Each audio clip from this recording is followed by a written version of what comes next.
एक ऐसे राजा जो 1 महीने रहते थे पुरुष और 1 महीने स्त्री।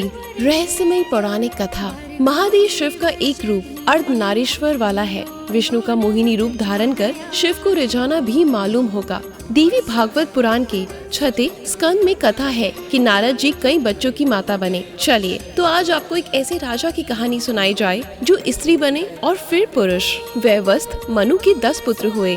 उन सब में सबसे बड़े इल थे। एक दिन इल रथ में बैठकर शिकार खेलने वन में गए। अनजाने में ही वे श्रवण नामक वन में पहुंच गए। श्रवण वन भगवान शिव द्वारा स्थापित था। एक बार शिव और पार्वती इस वन में विहार कर रहे थे। उसी समय ऋषियों का एक समूह वन में आ पहुंचा। इससे पार्वती शर्मा गई। शिवजी को ऋषियों का अचानक वन में प्रवेश करना अच्छा नहीं लगा और उन्होंने श्राप दे दिया कि शिव परिवार के अलावा श्रवण वन में जो भी प्रवेश करेगा वह स्त्री बन जाएगा। राजा इल इस प्रतिज्ञा को नहीं जानते थे, इसलिए श्रवण में चले गए। वहां पहुंचने पर वो स्त्री हो गए तथा उनका घोड़ा भी उसी समय घोड़ी बन गया। राजा के जो पुरुष चिन्ह अंग थे वो सभी स्त्री के आकार में परिगृत हो गए। इससे उन्हें बड़ा दुख हुआ और तत्पश्चात उन्होंने अपना नाम ईला रख लिया। इतने में चंद्रमा के पुत्र बुध ने ईला को देखा। बुध ईला को देखते ही काम पीड़ित हो गए और उसकी प्राप्ति के लिए प्रयत्न करने लगे। बुध ने ईला से कहा, ये सांझ का समय है, विहार की वेला है जो बीती जा रही है। आओ मेरे साथ मेरे घर चलो और संबंध स्थापित करो।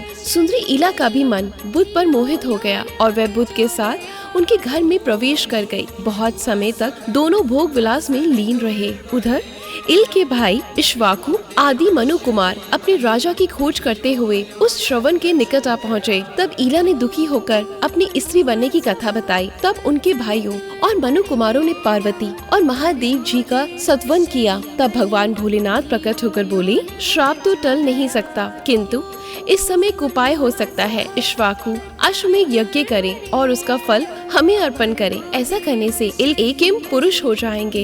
इक्ष्वाकु ने अश्वमेध यज्ञ किया। इससे ईला किम पुरुष हो गई। वे 1 महीने पुरुष और 1 महीने स्त्री रूप में रहने लगी। बुध के साथ ईला ने एक पुत्र को जन्म दिया जिसका नाम पुरुवा था। वहीं राजा इल के रूप में उन्होंने कई संतानें उत्पन्न करी। अगर आपको मेरी आज की जानकारी पसंद आई हो तो वीडियो को ज्यादा से ज्यादा शेयर और लाइक करें। धन्यवाद।